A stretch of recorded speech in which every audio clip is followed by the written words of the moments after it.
season hasn't even kicked off yet, and the drama is already spilling over like icy slush on the frozen banks of Lake Erie.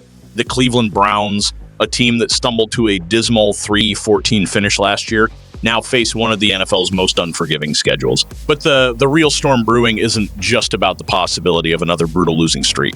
It's about what this year could mean for the franchise's long-term trajectory and the polarizing roster choices that continue to make headlines. And trust me, there's a lot to unpack in this video. If you're a true Browns loyalist, smash that like button and let's dive in. Here's what we do know heading into 2025. The Browns are carrying 5 quarterbacks into training camp. Deshaun Watson remains the nominal starter, but after a stretch defined by erratic play and injury setbacks, his future is shakier than ever.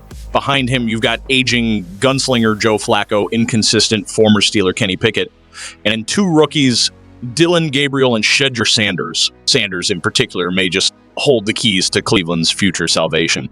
But the QB room is just the beginning. The Browns also made headlines by locking in defensive cornerstone Myles Garrett with a staggering 4-year, $160 million extension, the richest deal ever awarded to a non-quarterback in league history. The move raised eyebrows with pundits like Seth Truckman calling it a head-scratcher, especially with the financial shadow of the Watson contract still looming large.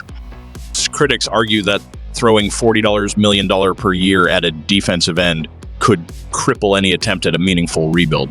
But here's the twist. Garrett was the NFL's Defensive Player of the Year just 2 seasons ago. If there's one man capable of anchoring a franchise in chaos, it's him. Now let's zoom in on the real intrigue, the quarterback dilemma, and what it reveals about the league's perception of Cleveland. When the NFL dropped the 2025 schedule, one detail screamed louder than the rest. The Browns were completely left out of the primetime spotlight every single national showcase game, Skip. The only exception is a Week 5 showdown in London against the Vikings. Televised, yes, but hardly marquee. Only 2 other teams, Tennessee and New Orleans, and you share that humiliating exclusion. So what's really going on? It's not just about last year's collapse, it's about uncertainty. More precisely, it's about Shedeur Sanders. The league clearly doesn't believe he'll start soon enough to make an impact on early ratings. Because make no mistake, Sanders is a headline magnet.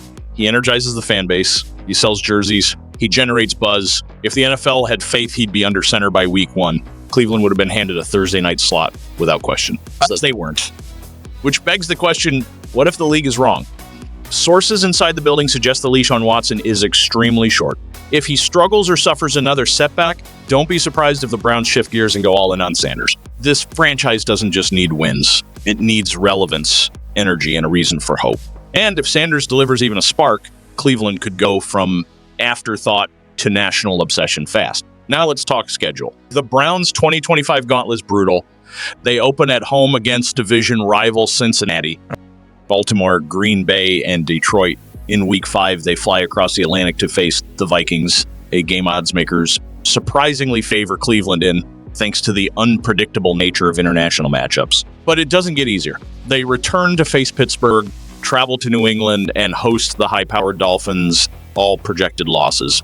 Yep. What if Sanders gets the nod early and reignites the franchise? Even the coldest projections admit there are winnable games on the board.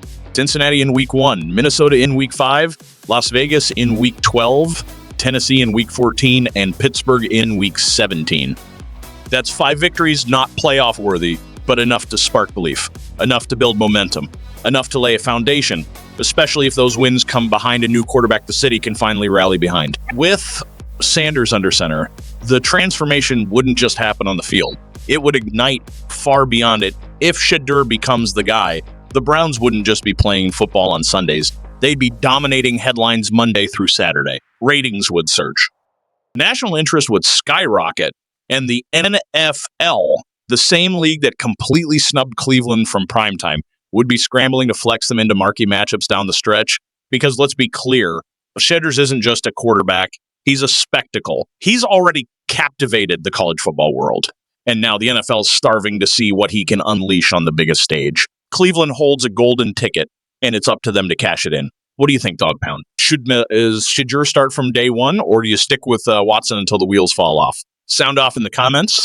But here's where the plot thickens. The quarterback shuffle in Cleveland isn't just about performance. It's about identity. For years, the Browns have been stuck in a vicious cycle burning through quarterbacks, optimism, and draft capital like a franchise locked in permanent reboot mode. And now with 5 signal callers on the roster, Cleveland might just have the most unpredictable QB room in the entire NFL. Watson, once anointed as the franchise savior, now feels like a countdown waiting to hit 0. Injuries, off-field controversies, and shaky performances have turned him from cornerstone to question mark. Joe Flacco brings wisdom, but not a long-term answer. Kenny Pickett showed flashes, but couldn't hold the job in Pittsburgh. To leaves 2 rookies. Dylan Gabriel and Shedeur Sanders, both gifted, but only one has the star power to pull Cleveland out of irrelevance and into the national spotlight. That's why Shedeur is more than a player, he's a symbol. In today's NFL, it's not just about winning. It's about narrative, it's about storylines, it's about brand, and Shedeur, he's a walking, talking, headline-making brand. The son of Deion Sanders, a college football sensation, dripping with confidence, charisma, and that elusive it factor. Every snap he takes is a moment waiting to go viral in Cleveland. A starved for revival, desperate for hope, is the perfect backdrop for his ascent. Now picture this, it's week 12. The Browns are sitting at 3-8. The season feels lost. Fans are restless. Empty seats outnumber jerseys in the stands. Then Stefanski makes the call. Shedeur Sanders is the starter. Suddenly, the next home game sells out. National media floods into Berea. Jerseys fly off shelves. The locker room comes alive. The fan base is recharged. It's not fantasy, it's a marketing reality, because while the Browns must choose a quarterback to win games, picking Shedeur might just resurrect the franchise. And don't think for a second the league office wouldn't take notice. If Sanders starts lighting it up, the NFL will flex a Browns game into Sunday Night Football faster than you can say primetime. Even the schedule sets up for it. Late season games against San Francisco, Buffalo, and Pittsburgh. If Shedeur is under center and the Browns are building momentum, those matchups become must-watch television. That Week 17 clash with the Steelers in Cleveland, it may not determine playoff seedings, but it could define the soul of the franchise. Myles Garrett may be the face of the defense, but if Shedeur ascends, he'll be the heartbeat of the future. And that's the massive what-if hanging over the Browns' entire 2025 campaign. Will they seize the moment, or will they cling to the past and miss their shot at something electric? One thing is certain, the Browns are walking a razor's edge every game, every snap. Every decision under center has the power to shape the next 5 years of football in Cleveland. The fans are watching, the league is watching, and if Shedeur Sanders gets his chance, the whole country might be watching too. So I'll leave you with this. Is it time to hand him the keys? Should the Browns build their future now? Drop your thoughts in the comments. Your voice is part of this story. And if you're enjoying this deep dive into the Browns' most pivotal season in years and the meteoric rise of Shedeur Sanders, make sure to hit that like button, subscribe to the channel, and tap the bell icon so you never miss the next chat. Let's ride. They say second chances in the NFL are rare, and when they do come, they're often unexpected, occasionally controversial, and always high stakes. But what if I told you the Cleveland Browns, a franchise that's been quietly and methodically rebuilding piece by piece under the sharp eye of Andrew Berry, might be on the brink of such a moment, one that some would call golden and others might label a potential disaster. But before we dive into this explosive opportunity, don't forget to smash that like button if you're enjoying this kind of in-depth Browns coverage. Now, this move isn't coming from the draft. It's not a blockbuster trade. It's coming from a name once whispered in Pro Bowl conversations, now buried beneath injury reports and forgotten depth charts. DJ Chark Jr. Picture. It's Jerry Jeudy and Deontay Johnson commanding the outside. Defenses bracing for impact. And then like a flash from the slot or the perimeter, DJ Chark Jr. streaks across the field. A blend of veteran savvy and raw speed. Lest we forget, this is the same receiver who racked up over 1,000 yards and 8 touchdowns in 2019, making Jaguars fans believe they had uncovered their next franchise playmaker. But the narrative has shifted. Injuries have taken their toll. Over the past 5 seasons, Chark has missed nearly 7 games per year on average. Last year with the Chargers, just 31 receiving yards, 1 touchdown, 4 catches. But here's the twist, and it's a big one. That might be exactly why the Browns should act now. With OTAs beginning on May 27th, the clock is ticking. Outside of Jeudy and Johnson, Cleveland's wide receiver room is a collection of question marks. David Bell, DeAndre Carter, both talented, neither proven. And that's where Chark fits. He doesn't need to be a superstar, he just needs to be a spark. A vertical threat who forces defenses to respect the deep ball and creates competition within the locker room. Even if he doesn't return to form, Chark could still be the reason another young receiver steps up. It's a low-risk, high-reward move. He maintained that championship rosters are built on. The Browns have little to lose and everything to gain. But while that storyline is quietly simmering in Berea, another one is beginning to boil, one that could reshape the entire future of Cleveland's offense. Harold Fannin Jr., the rookie tight end, didn't just make noise at Bowling Green. He shattered records. For talking FBS records for a tight end, and 50-55 receiving yards, 117 catches, 119.6 yards per game, 9 catches per game. And he did it all at just 20 years old, Jew, as a mid-major underdog facing stacked defenses every single week. Clearly, Andrew Berry sees something special in Fannin. You don't hand out a $6.07 million rookie contract to just anyone, and you definitely don't highlight a player's dominance against programs like Texas A&M and Penn State unless you believe he's built for Sunday battles. With the Browns planning to lean into more two tight end sets, pairing Fannin with David Njoku could quietly create one of the most dangerous tight end duos in the AFC North, maybe even in the league. But not every rookie has found solid footing yet. First-round pick Mason Graham, explosive running back Quinshon Judkins, and quarterbacks Dylan Gabriel and Shedeur Sanders all remain unsigned. While these deals will almost certainly be finalized before camp, their current status tells a deeper story. Nothing is guaranteed. As Kevin Stefanski reportedly told the group, it's about making the team and then earning a role. And speaking of quarterbacks, let's pause on Dylan Gabriel. Some draft analysts pegged him as a fringe day 3 pick. The Browns disagreed, selecting him in the 3rd round, ahead of names like Shedeur Sanders, Jalen Milroe, and Will Howard. Why? Because Gabriel brings something different. Despite a quiet combine and a modest Senior Bowl showing, there's a maturity, an efficiency, and a poise in his game that caught Cleveland's eye. Dan Orlovsky didn't just compare Dylan Gabriel to any quarterback. He likened him to none other than Tua Tagovailoa, and not simply because they're both left-handed or hail from Hawaii. The comparison runs deeper into Gabriel's ability to layer throws, his precision timing, sharp anticipation, and surgical accuracy. These aren't just combined cliches. These are the core traits that define success at the NFL level. Orlovsky went as far as to say Gabriel had the makings of an early second-round talent, a quiet steal in a noisy draft class. Gabriel, the same quarterback most analysts barely mentioned, may end up being the true hidden gem of 2025.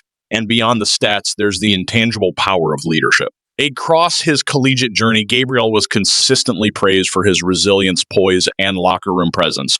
The kind of presence that galvanizes a team. He may not be the starter today, but he could very well be the future of Cleveland's quarterback legacy. So Browns fans, with all these storylines converging, it's time to ask the real questions. Should Andrew Berry roll the dice on DJ Chark Jr., a forgotten speedster with untapped upside? Is Harold Fannin Jr. about to become the next breakout name in the Dawg Pound, a tight end who could redefine the offense? Could Dylan Gabriel, overlooked and underestimated, emerge as the NFL's next quarterback surprise? Let us know your thoughts in the comments. But even as these offensive headlines steal the spotlight, there's a deeper current flowing through Berea, a cultural recalibration that's just as vital as any on-field upgrade. This offseason isn't just about adding talent. It's about changing the tone. It's about establishing a new standard. What happened last season, the breakdowns, the inconsistent play, the chaos at quarterback, is no longer acceptable. That's why even rookie contracts, or the delay thereof, speak volumes. Take Mason Graham, the Browns' first-round pick. He still hasn't signed, not due to red flags, but because of modern NFL contract mechanics. Still, it's a remind. In this locker room, nothing is handed out. Everyone earns it, and then there's Shedeur Sanders. A 5th-round pick with first-round buzz, Sanders might be the most compelling figure in Cleveland's quarterback room. Not just because of his skill set, but because of his spirit, his humility, his grounding. When asked about reclaiming his college jersey number from DeAndre Carter, Sanders laughed it off. "I'm not trying to buy anything. My signing bonus ain't that high right now." That authenticity is winning hearts already. Despite national fame, IL millions, and being Deion Sanders' son, Shedeur shows up hungry, grounded, ready to compete, and make no mistake, he's here to compete. Dylan Gabriel might hold the draft day edge, but Stefanski has been crystal clear. Nothing is guaranteed. Not positions, not playing time, not status. It's all about performance. Meanwhile, the Browns front office is making strategic decisions that could define the narrative heading into training camp. A potential signing like DJ Chark wouldn't just be depth. It would be a statement, a declaration that this franchise is leaving nothing to chance. Because in the AFC North, a division defined by razor-thin margins and heavyweight matchups, every inch counts, every rep matters, every player brought in must either elevate the roster or challenge someone who will. That's the new identity Andrew Berry is crafting quietly but forcefully. A GM who takes bold swings, a coaching staff that demands excellence, and a team that refuses to accept mediocrity ever again. Whether it's unearthing a record-breaking tight end from a mid-major program, betting on a quarterback the league slept on, or reviving the career of a wideout everyone counted out. This is not the Cleveland Browns of yesterday. This is a new era, and it's only just beginning. If you're ready for what's next, hit that like button, subscribe, and ring the notification bell. Because this season, the Browns aren't just playing football, they're rewriting the script. Thank you guys. See you next video.